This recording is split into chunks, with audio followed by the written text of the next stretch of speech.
Bismillahirrahmanirrahim.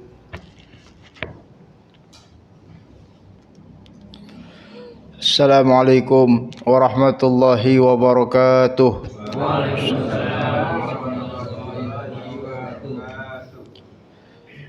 Alhamdulillahi rabbil alamin wa bihi nasta'in ala umurid dunya waddin. Asyhadu an la ilaha illallah wa asyhadu anna Muhammadan abduhu wa rasuluhu la nabiyya ba'dah.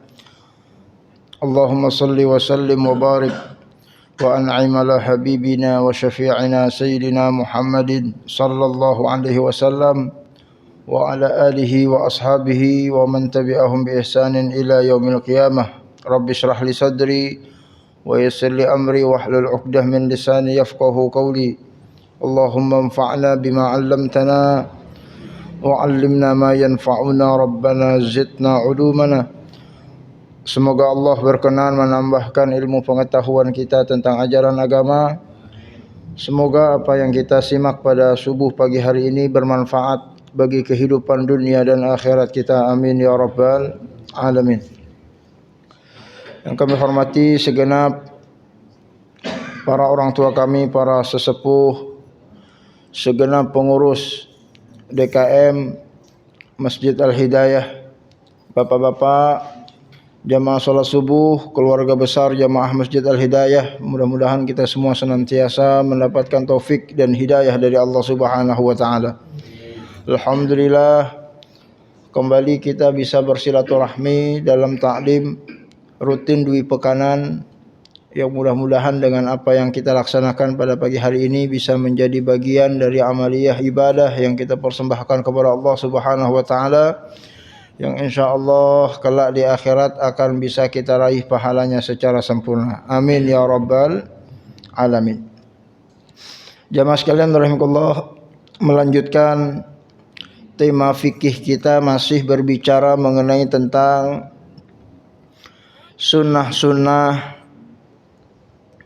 yang dilakukan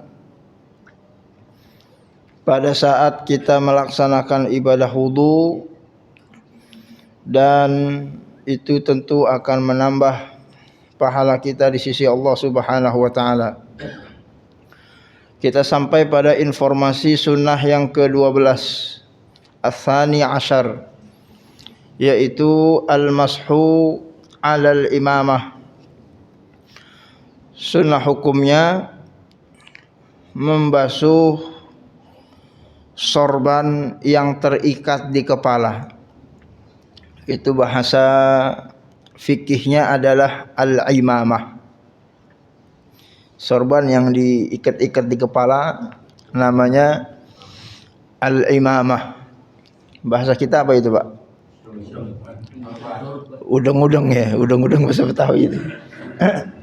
Ya, sorban yang diikat-ikat. Ya, kalau yang model kayak begini namanya rida. Ya, bahasa Arab itu sangat kaya dengan kosakata. Wa ya'ummu bihi ar-ra'su wa yukawwir 'alaihi wa hiya ma'rufah. Yaitu sesuatu yang meliputi di kepala dan melekat. Ini hukumnya sunnah.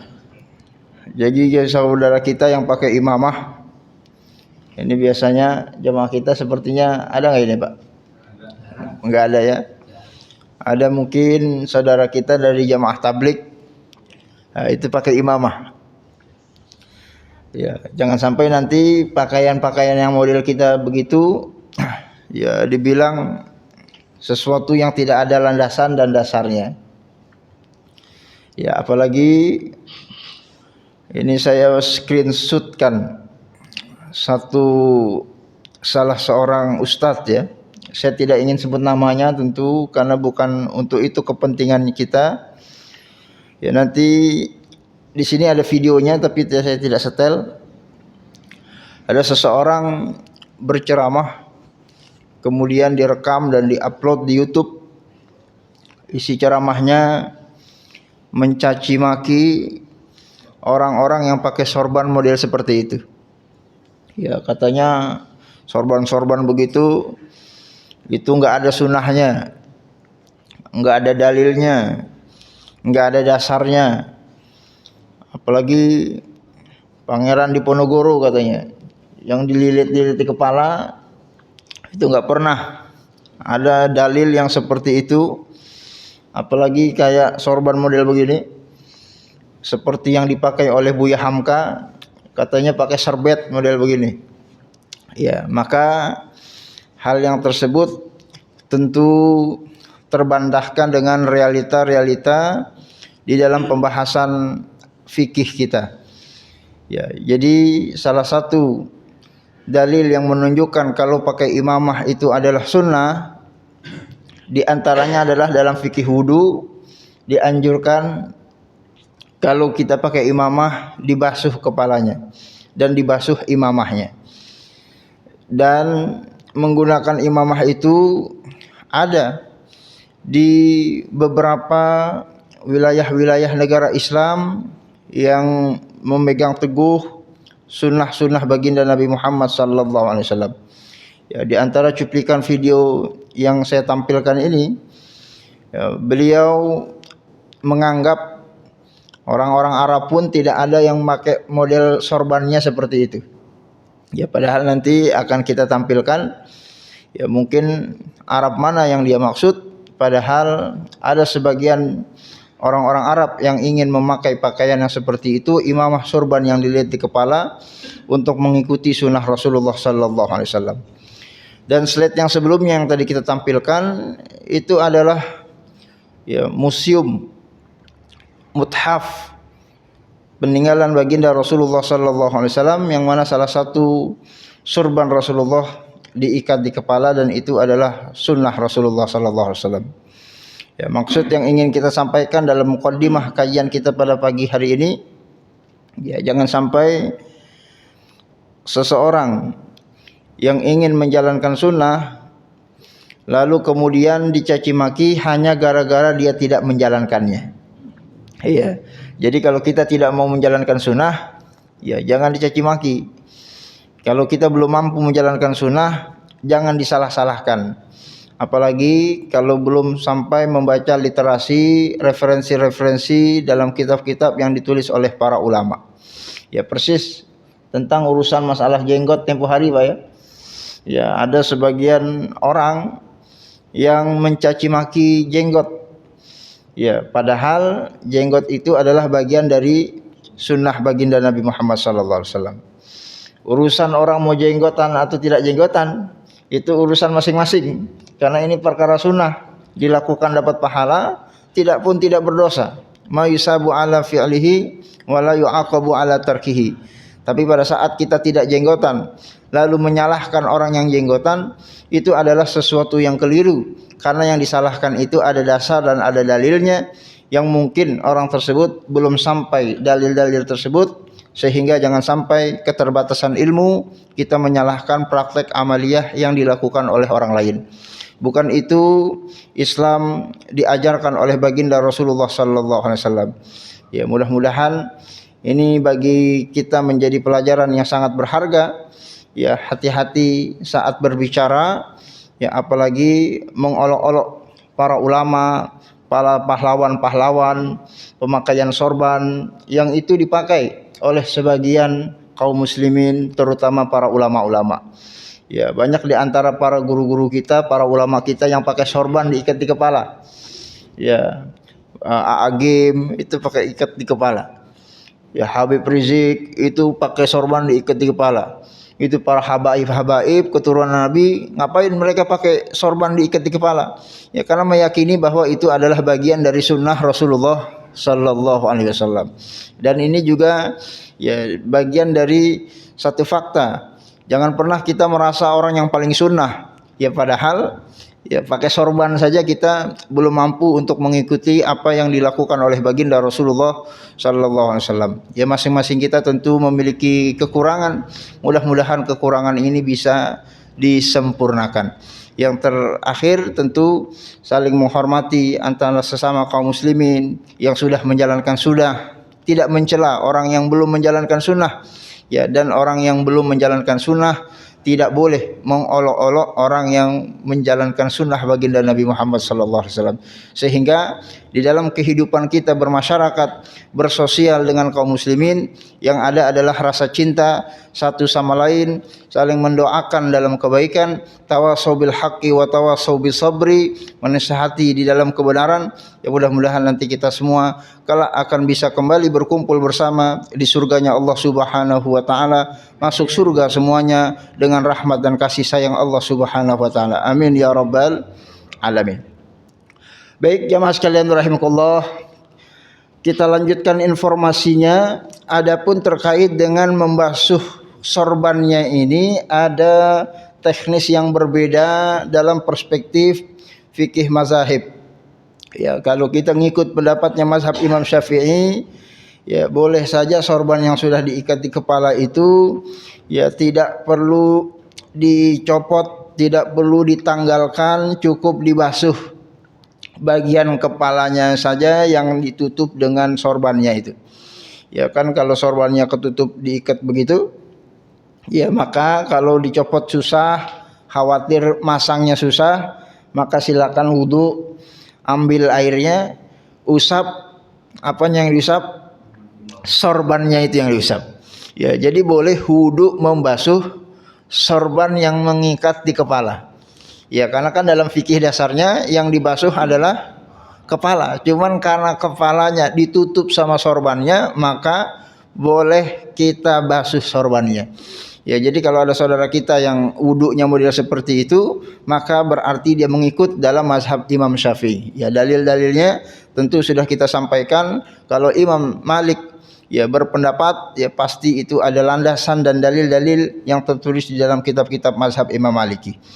Ya. Akan tetapi kalau dalam menurut pandangan Imam Syafi'i, bukan cuma sorbannya yang dibasuh, tapi tetap ada sebagian dari bagian kepala yang dibasuh, minimal ubun-ubunnya. Ya. Akan tetapi secara mutlak, khususnya mazhab Imam Hambali, boleh yajuzul mashu alal imamah wa bihi qala Umar. Boleh kalau kita wudu secara mutlak enggak usah basuh kepala, cukup basuh sorbannya saja. Ya basuh sorbannya saja. Jadi kepalanya enggak kena dibasuh, cukup dibasuh sorbannya, tidak perlu dicopot itu sorban, enggak perlu dibuka. Siapa yang ngomong begitu? Mazhab Imam Hambali. Ya, kenapa Imam Hambali mazhabnya seperti itu? Ya karena dalam riwayat beliau mendapatkan para sahabat-sahabat Rasulullah membolehkan hal tersebut. Jadi kalau sahabat Rasulullah membolehkan hal tersebut, ya maka mustahil sahabat Rasulullah membolehkan sesuatu yang tidak dibolehkan oleh Rasulullah sallallahu alaihi wasallam. Siapa sahabat yang ngomong begitu? Qala bihi Umar bin Khattab ngomong begitu. Wa qala Anas bin Malik, sahabat Rasulullah yang paling banyak meriwayatkan hadis, juga ngomong begitu. Qala Umar bin Abdul Aziz, khalifah Rasulullah yang kelima, juga berbicara seperti itu.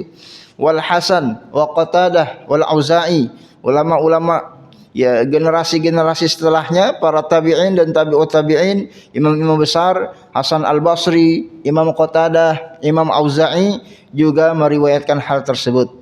Ya maka bagi siapa saja yang pengen wudhu model seperti itu, insya Allah diperbolehkan menurut mayoritas para ulama. Jamaah sekalian rahimakumullah, hanya satu mazhab yang tidak membolehkan. Ya tentu kita menghargai pendapat tersebut, yaitu mazhabnya Imam Abu Hanifah. Imam Abu Hanifah itu tidak membolehkan model wudhu seperti itu.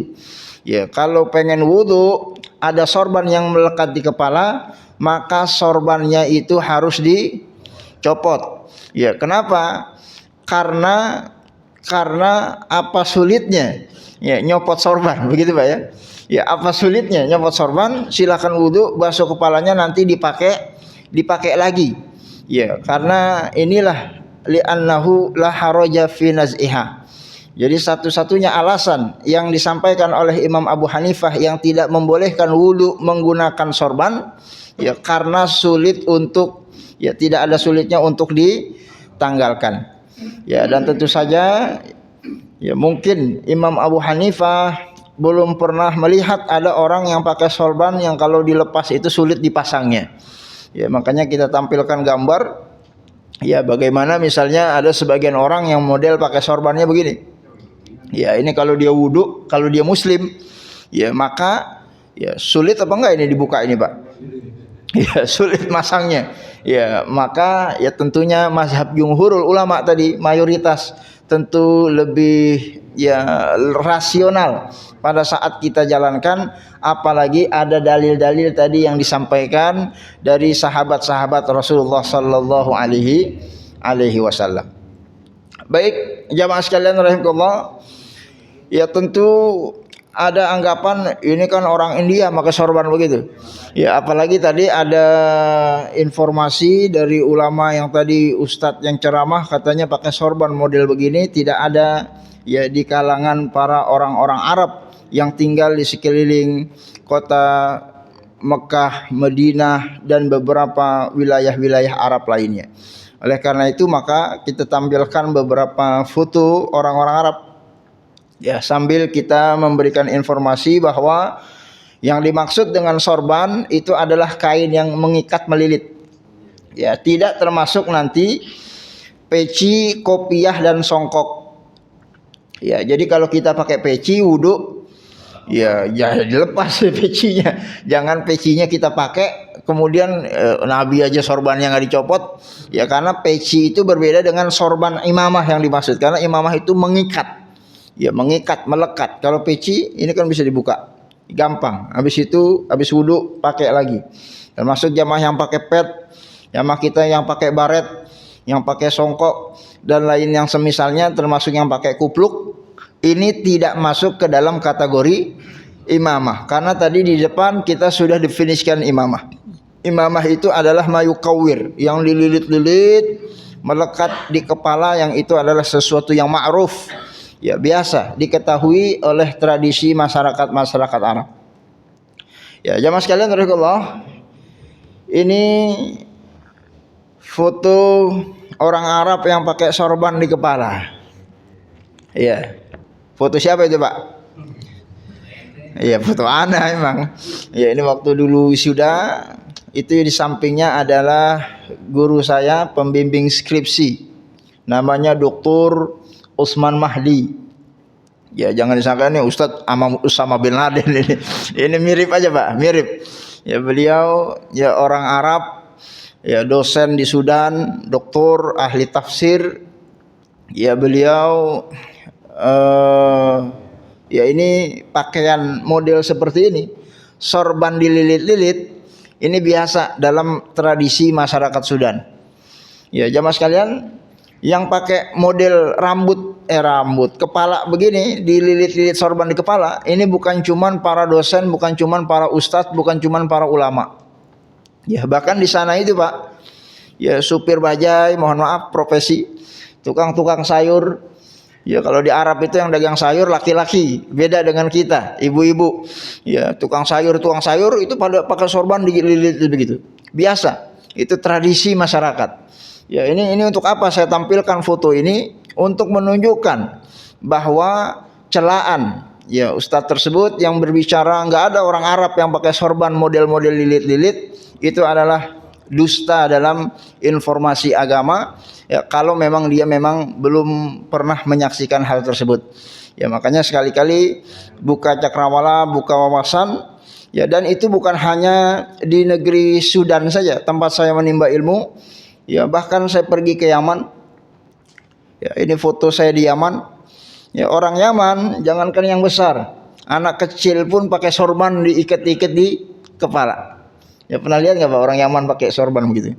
Ya diikat di kepala. Ya dan begitulah juga yang dilakukan oleh Rasulullah dan para sahabatnya. Ya maka kalau kita pakai sorban begini, ya ini kalau dibuka berantakan semua. Ya maka boleh wudu diusap bagian sorbannya saja, tidak harus dibasuh kepalanya dari informasi yang disampaikan oleh para ulama imam mazhab yang riwayatnya tadi kita sampaikan. Baik jamaah sekalian rahimakumullah, hal ini bahkan membolehkan seseorang bagi yang berwudu sementara dia menggunakan jilbab untuk membasuh kain dari jilbabnya. Ya, bukan membasuh kepalanya. Kenapa? Karena jilbabnya ini nanti dikiaskan. Ya, nanti dalam fikih tentu kita mengenal hukum kias. Ya, karena Rasulullah pakai sorban, kan itu juga kain yang diikat-ikat kepala. Ya, perempuan juga pakai jilbab, itu kan kerudung kain yang juga diikat-ikat di kepala. Ya, maka dikiaskan dengan seperti itu, maka ibu-ibu yang wudu dengan menggunakan jilbab ini boleh menurut sebagian para ulama untuk dibasuh jilbabnya saja. Selain dalil qiyas, ini juga ada satu riwayat dari Ummu Salamah. Ummu Salamah pernah berwudu dengan tetap memakai kerudungnya dan beliau mengusap kerudungnya. Hadisnya Bukhari, termuat di dalam kitab Majmu'ul Fatawa. Ya, Ummu Salamah ini radhiyallahu anha adalah istri baginda Rasulullah sallallahu alaihi wasallam. Ya, kira-kira ya apakah mungkin Ummu Salamah itu wudu seperti itu ya tanpa ya mendapatkan informasi dari Rasulullah sallallahu alaihi wasallam, padahal beliau adalah istri seorang nabi. Ya, maka berdasarkan informasi ini, maka kata para ulama, ya maka bagi wanita boleh-boleh saja dia mengusap ya kerudungnya, tidak mengusap kepalanya pada saat dia pakai kerudung, apalagi kalau wudunya di tempat terbuka yang di situ ada lalu lalang orang yang bukan mahramnya, khawatir kalau dia buka jilbabnya, masukin tangannya, itu nanti tersingkap auratnya. Ya, jadi hal-hal yang seperti ini silahkan dilakukan sebagai kemudahan dalam syariat agama kita. Ya, meskipun kalau ada sebagian kita yang tetap ingin membasuh kepalanya, silahkan, itu juga diperbolehkan. Tapi sebagai kemudahan dalam syariat agama kita, tadi ada riwayat-riwayat yang membolehkan kita basuh sorban kita saja tanpa membuka sorbannya. Tentu sorban yang dimaksud adalah sorban yang diikat, dililit-lilit. Tapi kalau peci itu tidak masuk ke dalam kategori al-imamah. Baik jamaah sekalian rahimakumullah, dalil ini juga sekaligus memberikan kita informasi kalau pakai kerudung itu merupakan sesuatu yang menjadi bagian dari syariat agama. Ya, Bapak pernah dengar nggak ada orang ahli tafsir ngakunya ngomong katanya jilbab itu nggak wajib? Ya, mana Pak ya? Ya, ini mohon maaf, saya tidak ingin sebutkan nama karena tidak ada kepentingan kita untuk mencoreng nama baik saudara kita seiman. Ya, tapi kalau orang berbicara ngaco, keliru, salah secara terbuka, tentu harus kita luruskan secara terbuka. Ya, artinya jangan sampai nanti menganggap jilbab itu budaya. Ya, padahal ya jilbab itu adalah bagian dari syariat agama. Menutup aurat itu bagian dari syariat agama. Salah satu dalilnya ini dalil wudu bisa kita pakai untuk itu. Ummu Salamah pakai jilbab. Ya, kalau itu budaya jilbab ngapain dia pakai-pakai? Urusan wudu dibuka aja jilbabnya untuk dia basuh kepalanya. Ya, oleh karena itu mudah-mudahan ya kita hidup tentu di akhir zaman. Ya, banyak fitnah, yang benar kelihatan salah, yang salah seolah-olah benar. Ya, ini mudah-mudahan kita senantiasa mendapatkan taufik dan hidayah dari Allah Subhanahu wa taala. Amin ya rabbal alamin. Jamaah sekalian rahimakumullah, kita tambahkan poin yang selanjutnya, as-salis asar, kesunahan tentang adamul israf fi isti'malil ma'. Ya, hukumnya sunnah kalau wudu itu tidak mubazir di dalam menggunakan air. Ya, ini sunnah, Pak. Hemat menggunakan air itu hukumnya sunnah. Ya, jangan sampai nanti kita wudu maka air semau-maunya. Ya, ya semau-maunya. Ya, sampai-sampai ya buka keran itu Masya Allah. Ya, kencangnya luar biasa. Iya.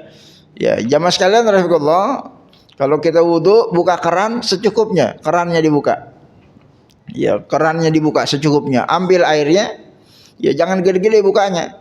Kenapa? Karena kalau bukanya terlalu gede, itu air terus ngocor. Sementara saat kita ambil airnya, kita basuh kita punya muka, itu air kebuang secara mubazir, percuma.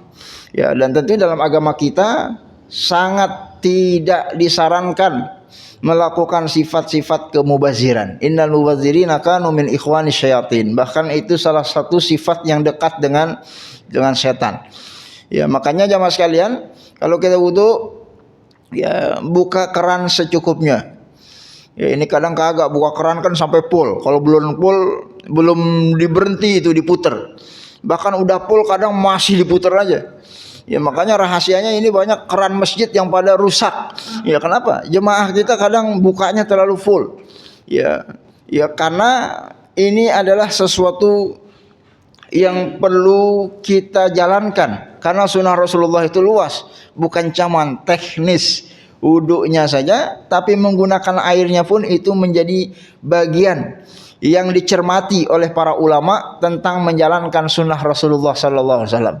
Ya, ini juga sebagian pemahaman yang perlu kita maknai.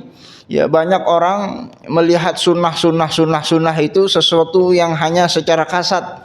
Ya, padahal banyak terkadang sunnah lain yang perlu juga kita junjung tinggi. Ya, banyak orang menjalankan sunnah yang satu tapi mengabaikan sunnah yang lainnya. Ya, sunnah menghormati orang yang lebih tua, sunnah untuk mendebar senyum kepada saudara seiman, sunnah untuk saling bersalaman dan bertegur sapa, sunnah menghargai orang dan itu adalah saudara kita seiman, sunnah menghargai perbedaan pendapat, sunnah. Ya, jadi banyak sunnah Rasulullah yang harus ya kita cermati. Dan tentu ini kita bisa mengambil ibrah, pelajaran berharga dari analisa yang disampaikan oleh para ulama, termasuk di dalam melaksanakan aktivitas wudu. Ini salah satu sunnah yang bisa dijalankan, menghemat di dalam penggunaan air. Jadi kalau kita wudu itu airnya hemat, enggak banyak-banyak, insya Allah dapat pahala mengikuti sunnah Rasulullah sallallahu alaihi wasallam. Jamaah sekalian, yang dimaksud dengan hemat ini tidak masuk di antaranya adalah wudu lebih dari satu kali untuk diulangi sebanyak 2 kali dan 3 kali.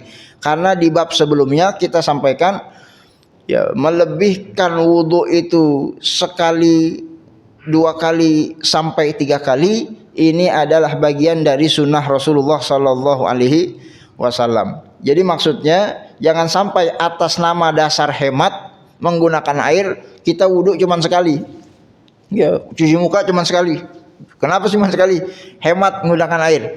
Ya, tidak. Cuci 2 kali, cuci 3 kali itu juga masuk ke dalam kategori hemat. Nah, nanti yang tidak hemat kalau lebih dari 3 kali. Ya, itu baru tidak hemat. Ya, tidak hemat kalau kita lebih dari 3 kali. Amma ziyadah ala salasatih makruh fa indal jumhur. Maka kalau kita wudu sampai 5 kali, 6 kali, sampai 10 kali begitu ya, ini bahkan dihukumi makruh oleh mayoritas para ulama. Ya, kenapa makruh? Ya karena banyak air yang terbuang-buang dan itu tidak disarankan dan tidak pernah dicontohkan oleh baginda Nabi Muhammad sallallahu alaihi wasallam. Ya, jamaah sekalian rahimakumullah, pernah kita sampaikan dalil tentang hal itu dan kita sampaikan juga di kutipan paling bawah bi hadis hazal wudu'i faman zada ala haza aw naqasa faqad asaa wa zalama wa asaa. Jamaah sekalian rahimakumullah, hal tersebut makruh itu kalau kita wudunya pakai air kita sendiri.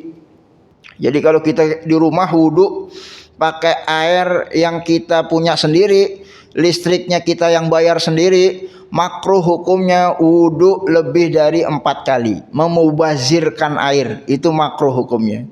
Tapi kalau kita wudunya di masjid yang airnya listriknya bukan kita yang bayar itu adalah duit sedekahnya orang, maka ini hukumnya haram menurut para ulama. Haram hukumnya kalau kita wudu lebih dari 3 kali menggunakan air sedekah. Ya, ini termuat di dalam kitab Nihayatul Muhtaj dan kitab Al-Mughni. Ya, fa inna ziyadah fihi ala salasati haram indal jami'. menurut seluruh para ulama. Wa qayyada Syafi'iyah wa ba'd al-Hanafiyah afdaliyatil wudu' 'ala al-wudu'i bi alla yakuna fi majlisin wahid aw kana qad shalla bi wudu'il awwal shalah wa illa yukrahu at-tikrar aw yu'tabar israfan. Termasuk nanti di dalam perkara wudu itu termasuk membuang-buang air dan tidak hemat pada saat kita wudu belum batal kemudian wudu lagi padahal belum melaksanakan ibadah.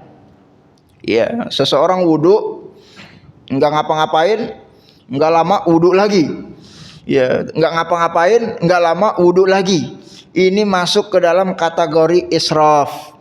Kecuali kalau wudunya itu sudah dilakukan untuk dipakai melaksanakan ibadah. Ya, seseorang wudu, ya habis itu misalnya dia pengen sholat sunnah ba'dal wudu. Ya kan nanti dalam sunnah-sunnah wudu akan kita sampaikan sunnah kalau habis wudu kita sholat 2 rakaat.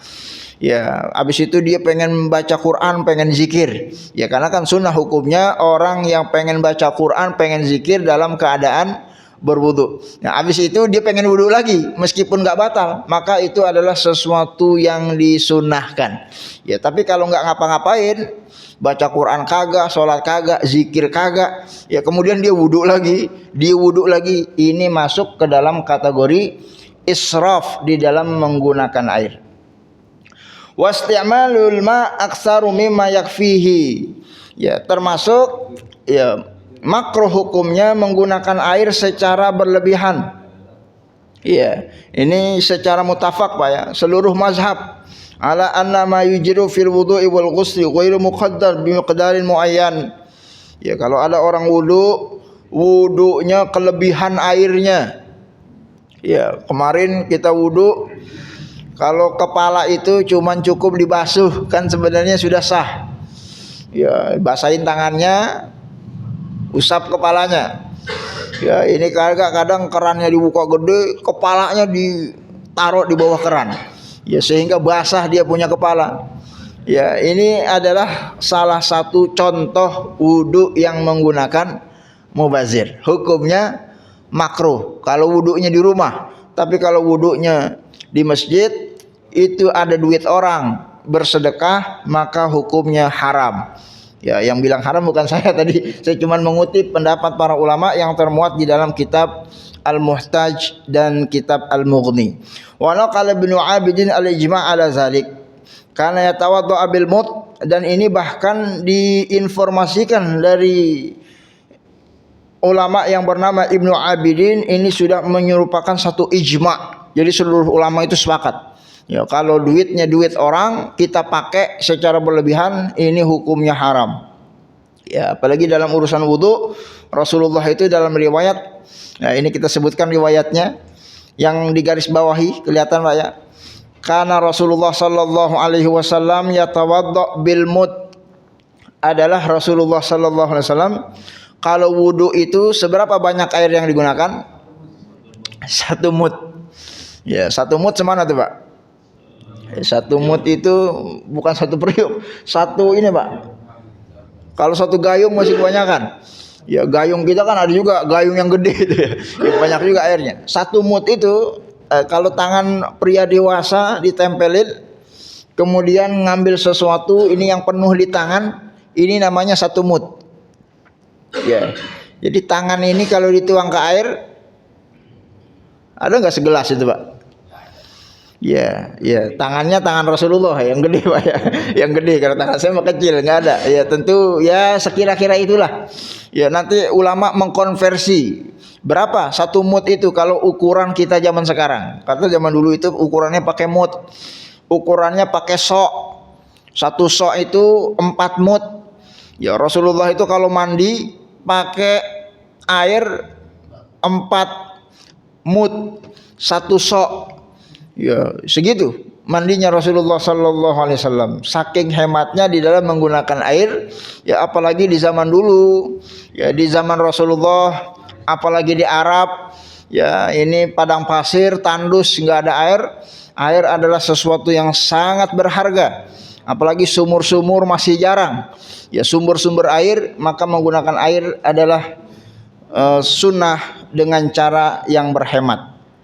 Ya, jamaah sekalian rahimakumullah, oleh karena itu ya penting mungkin ya ini hanya usulan saja kalau DKM kita misalnya menghimbau, ya ini juga mungkin sudah banyak DKM masjid yang menghimbau jamaahnya untuk hemat di dalam menggunakan air.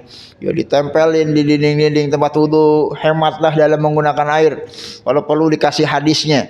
Ya, bukan hanya cuman untuk menghemat biaya pengeluaran masjid untuk yang lebih produktif, tapi juga ingin menjalankan sunnahnya Rasulullah SAW. Ya kan kalau jamaah kita hemat dalam menggunakan air lantaran himbauan kita, ini yang menghimbau insya Allah dapat pahala. Ini luar biasa, nanti akan banyak pahala DKM kita nggak ngapa-ngapain tapi dapat pahala. Dari pahala apa? Pada saat himbauan yang ditempel di masjid-masjid itu dilakukan oleh jamaahnya, insya Allah. Ya ini tentu saja kita berupaya untuk menjalankan sunnah Rasulullah, dapat income pasif. Jadi pahala kita bukan cuma pahala yang kita kerjakan. Ya, kita berupaya untuk mendapatkan pahala yang dikerjakan oleh orang lain. Ya, ini namanya cerdas dalam beribadah. Kalau kita ibadah hanya mengandalkan apa yang kita lakukan, seberapa kemampuan kita melakukan ibadah? Ya, salat, seberapa rakaat kita mampu salat?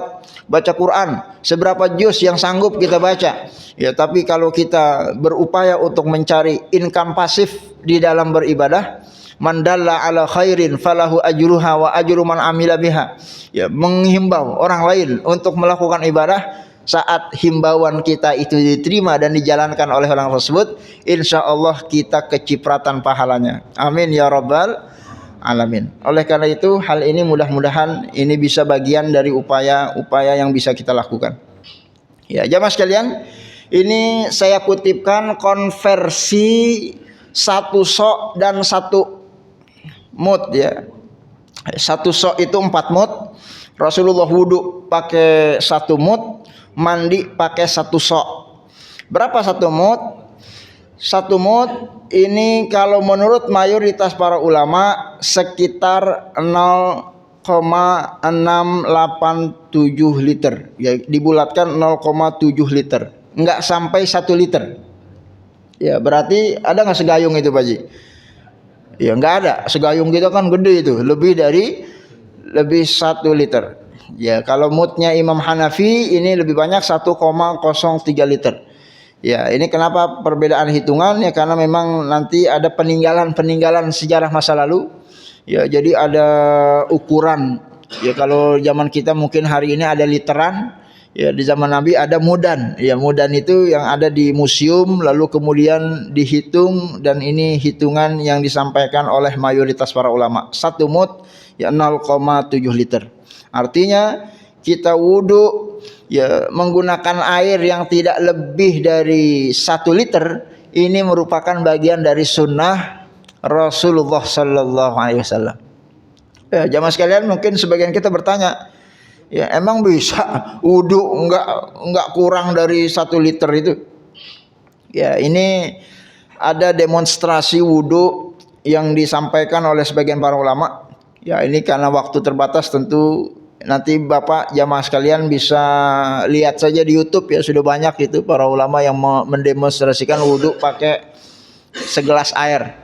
Ya mungkin ada sebagian kita kalau yang nggak biasa, apa cukup ya wudu pakai segelas air. Ya masya Allah, dia wudu pakai segelas air, ternyata masya Allah, ya bukan cuma nggak cukup, airnya masih nyisa Pak. Ya dia wudu. Ya karena perspektif wudu kita ini memang perlu ya disamakan dengan wudunya Rasulullah Sallallahu Alaihi Wasallam. Oleh karena itu maka jamaah sekalian, inilah rahasianya kenapa dulu para orang tua kita kalau wudu itu enggak langsung diambil dari gayung. Ya, pernah enggak kita merasakan? Ya dulu kami diajarkan, orang tua kami itu kalau wudu itu airnya dimasukin ke ember bekas itu Pak ya, apa namanya? Ya yang ada bolongannya. Ya, bolongannya kecil begitu ya. Ya sehingga airnya lama habisnya. Kenapa? Karena lubangnya kecil. Ya sehingga air segayung, meskipun segayung kalau ditaruh di situ ngocornya lama, cukup buat kita wudu. Ya, ini luar biasa. Orang tua kita ini begitu menjalankan sunnahnya Rasulullah Sallallahu Alaihi Wasallam. Ibarat Allah, termasuk ya, kami waktu di Sudan itu jamaah masjid, ya ada banyak sebagian masjid-masjid yang di sana belum memiliki fasilitas tempat wudhu. Ya, sebagai informasi jamaah sekalian, wudhu di masa Rasulullah ada nggak keran tempat wudhunya, Pak? Ya belum ada kerannya. Siapa yang jual keran? Yang jual sanyo juga belum ada. Ya itu masjid ya masjid aja, nggak ada fasilitas wudhunya. Ya, apalagi WC-nya, nggak ada WC-nya. Apalagi ambulannya, nggak ada ambulannya. Ya di masa Rasulullah kita lagi bicara ratusan tahun yang lalu. Jadi orang itu wudhu dari rumahnya masing-masing. Ya sehingga ya mereka wudhu di rumah masing-masing pakai air sendiri. Ya jadi di masjid itu sudah dalam keadaan berwudu. Ya makanya ini sunnah wudu yang sempuh hari kita sampaikan. Sunnah kita punya wudu itu dari rumah. Jadi bukan dari rumah kita nggak punya wudu kemudian wudu di masjid, bukan. Sunnahnya kita dalam keadaan suci dari rumah. Kita berjalan, ya nanti urusan keran masjid ini fungsinya buat kita yang batal di masjid. Ya nggak perlu lagi pulang ke rumah, cukup kita gunakan. Ya kan dengan begitu insya Allah hemat juga pengeluaran listrik masjid kita. Amin ya rabbal alamin. Ya jamaah sekalian rahimakumullah. Jadi wudu-wudu yang seperti itu adalah yang ingin kita sampaikan. Jamaah-jamaah di Sudan itu kalau wudu, ada sebagian jamaah yang ingin sedekah air. Ya, kalau kita kan sedekahnya masukin kotak amal, nanti kotak amalnya dipakai buat bayar listrik. Ya sama aja sih, cuman lain teknisnya. Ya jadi mereka bawa air dari rumah masing-masing untuk dibawa ke masjid. Siapa tahu di masjid ada orang yang batal wudunya yang pengen wudu. Ya, jamaah sekalian, dibawa dengan apa air wudunya itu? Di wadah dibawa sama ceret. Ya kalau bahasa Arabnya itu ibrik. Ya ceret. Cuman ceretnya orang Arab beda dengan ceretnya orang kita. Ceretnya orang Arab ya itu masya Allah. Apa tuh lidahnya apa ujungnya? Mulutnya kecil, Pak. Ya kecil mulutnya. Jadi kalau kita ambil masukin air dalam ceret itu, keluarnya lama habisnya, nggak habis-habis. Saking kecilnya. Ya untuk apa dilakukan seperti itu? Untuk menjalankan sunnah Rasulullah biar kita wudhu airnya jangan banyak-banyak. Ya ini sampai sebegitunya. Ya para orang-orang yang ada di sana berupaya untuk menjalankan sunnah Rasulullah Sallallahu Alaihi Wasallam. Oleh karena itu bagi kita yang ingin menjalankan sunnah Rasulullah, ya silahkan lakukan itu. Insya Allah di sana ada pahalanya. Amin ya rabbal alamin. Baik jamaah sekalian rahimakumullah. Ya karena sudah ada indikasi waktu sudah mendekati syuruk, ya saya cukupkan dulu sekian. Sebelum nanti mungkin ada yang mau didiskusikan, kalau ada hal-hal yang mau disampaikan, waktu dan tempat saya persilahkan. Silakan Pak Haji. Iya. Baik, terima kasih. Kalau mandi perlu hemat juga. Ya mohon izin saya tadi belum sempat sampaikan hadis sambungannya ya. Ya jadi Rasulullah itu wudunya 1 mud. Wudunya. Wa yaghtasilu bis-sa', dan mandinya Rasulullah sallallahu alaihi wasallam menggunakan air 1 sa'. Ya 1 sa' berapa? 1 sa' tadi 4 mud. Ya ini konversinya. Ya artinya apa? Jadi urusan yang namanya hemat itu bukan cuma wudu tapi juga mandi. Ya, jadi urusan mandi itu bukan jebar jebur. Ya urusan mandi itu juga harus dihemat-hemat dalam penggunaan airnya. Ya jadi jadi bukan jebar jebur. Ya makanya kadang kesunahan ini malah bukan dijalankan sama orang kita. Ya orang-orang Eropa, orang-orang ya yang di luar negeri itu sangat hemat dalam menggunakan air. Ya makanya mereka dapat inspirasi bagaimana ini biar air hemat. Akhirnya mereka bikin shower. Ya, shower ciptaan siapa itu, Pak? Ya, shower, air yang dikit tapi keluarnya rintik-rintik. Ya, itu kan shower hemat kita, Pak. Kalau mandi pakai shower, ya mungkin kita udah lama di shower, mungkin itu baru segayung, mungkin baru 2 gayung. Ya, ternyata itu dijalankan oleh mereka. Ya, jamaah sekalian, ya di sebagian tempat-tempat yang dikelola oleh orang non muslim, hotel-hotel berbintang, ya termasuk ini terkadang mereka justru yang paling depan dalam hemat menggunakan air.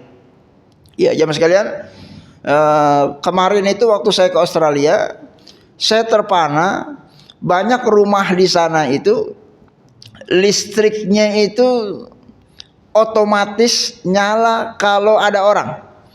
Ya, itu luar biasa, Pak ya. Ya, kalau kita kan belum ada teknologinya, Pak ya. Ya, ini masjid kita kalau nggak ada orang nyala apa nggak? Nyala, listriknya jalan terus. Ya, di sana enggak, Pak. Ya, saya tinggal di Melbourne di salah satu rumah jamaah. Ya, itu di sana kalau orangnya nggak dekat sama lampu, itu lampunya nggak nyala. Ya, jadi pas orangnya udah mulai berdekat, lampunya nyala. Ya, luar biasa hemat. Begitu Pak Haji. Ya, jamaah sekalian, dan termasuk itu nyalanya lampu itu nggak pakai listrik, dia pakai tenaga solar. Ya, yang ditaruh di atap-atap rumah.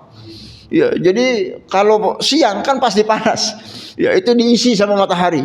Ya, nanti matahari yang sudah terisi itu digunakan untuk malam hari. Nah, ini luar biasa teknologinya. Ya, sudah sampai ke tingkat itu. Ya, pada saat kita umat Islam yang mayoritas muslimin ya lagi bicara tentang bayar listrik yang mahal dan lain sebagainya. Ya, jamaah sekalian rahimakumullah. Ya, sampai-sampai ada ya, kalau ini mungkin sudah banyak di hotel-hotel bintang 5 di Indonesia. Ya, kita wudhu itu kalau tangan kita nggak digerakin di bawah keran, itu tangan nggak keluar airnya. Ada Pak ya? Awalnya saya bingung ini mana kerannya gitu ya. Ada keran nggak ada putarannya kan begitu. Ya nggak taunya pakai sensor dia. Ya kalau tangan kita nggak dekat nggak keluar airnya. Ya itu kan berarti penghematan dalam menggunakan air. Dan saat airnya keluar itu pun nggak banyak, dikit-dikit keluarnya. Dan saat keluar itu pun keluarnya ya tidak terus menerus. Ya jadi selama tangan kita ada di situ dia keluar. Kalau kita angkat dikit mati dia.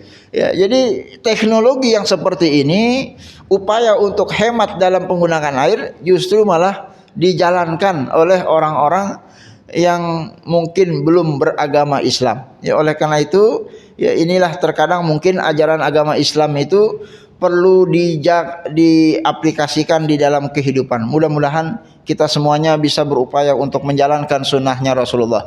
Kalaulah teknologi itu belum ada, maka minimal setidaknya secara manual, secara mandiri kita semua berupaya untuk menjalankan sunnahnya Rasulullah Sallallahu Alaihi Wasallam.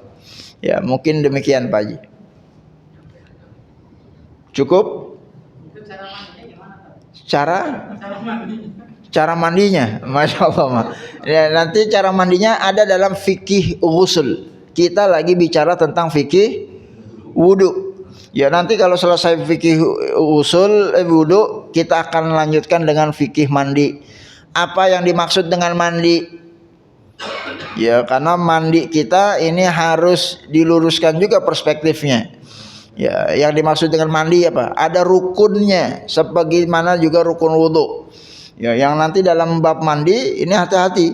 Kalau sampai seseorang cuma mandi saja, nggak pakai niat, itu sama orang wudu nggak pakai niat. Ya, itu tidak sah untuk mengangkat hadas besarnya. Kalau kepentingan mandinya itu mandi untuk mengangkat hadas besar, mandi janabah. Ya ada rukun-rukunnya. Kemudian nanti ada teknis pelaksanakannya. Ya nanti akan kita sampaikan hadis yang terkait dengan masalah itu. Insya Allah kita tampilkan di slide. Ya, slide-nya sudah ada, cuman kan kita belum sampai ke situ. Insya Allah nanti akan kita sampaikan agar mandi kita pun sesuai dengan sunnahnya Rasulullah Sallallahu Alaihi Wasallam. Ya, baik, cukup. Insya Allah Taala. Insya Allah nanti akan kita sambung dengan sunnah yang ke-14 ya 2 pekan yang akan datang, yaitu mendahulukan yang kanan yang disebut dengan at-tayamun. Ya, sunnah hukumnya, dan ini juga banyak di antara kita yang sudah melaksanakannya. Ya insyaallah setidaknya 14 sunnah-sunnah yang kita sudah sebutkan mudah-mudahan sudah bisa kita terapkan dan bisa kita aplikasikan. Amin ya rabbal alamin. Yang sudah melaksanakan insyaallah bersyukur kepada Allah, mudah-mudahan tetap istiqamah menjalankan sunnah-sunnah Rasulullah sallallahu alaihi wasallam. Namun yang belum membiasakan dan belum menjalankan, mudah-mudahan hal tersebut bisa diupayakan. Mudah-mudahan Allah memberikan kita kemudahan untuk menjalankan sunnah-sunnah beliau dalam segala aktivitas kehidupan kita, termasuk sunnah-sunnah wudu insyaallah, sehingga setiap kita wudu setiap kali itu pula bertambah pahala kita di sisi Allah Subhanahu wa taala. Ibadallah, mudah-mudahan bermanfaat dari apa yang saya sampaikan. Mohon maaf kalau ada yang kurang berkenan dalam penyampaian. Jangan lupa yang masih penasaran video cuplikan tadi, silakan di YouTube di searching, ya tulis saja sorban tidak sunnah, tidak sesuai Rasul begitu dalam wudu, ya maka nanti akan muncul cuplikan videonya. Dan mudah-mudahan kita juga bisa sempurnakan ibadah pagi ini melaksanakan salat syuruk 2 rakaat. Ya, jangan lupa sebelum meninggalkan masjid agar kita dapatkan pahala haji dan umrah secara sempurna. Ya, dan tentu ini bagi siapa saja yang mau melaksanakannya, mudah-mudahan kita termasuk di antaranya. Amin ya rabbal alamin. Kita tutup dengan doa kafaratul majlis. Subhanakallahumma wa bihamdika asyhadu an la ilaha illa anta astaghfiruka wa atubu ilaik. Wassalamualaikum warahmatullahi wabarakatuh.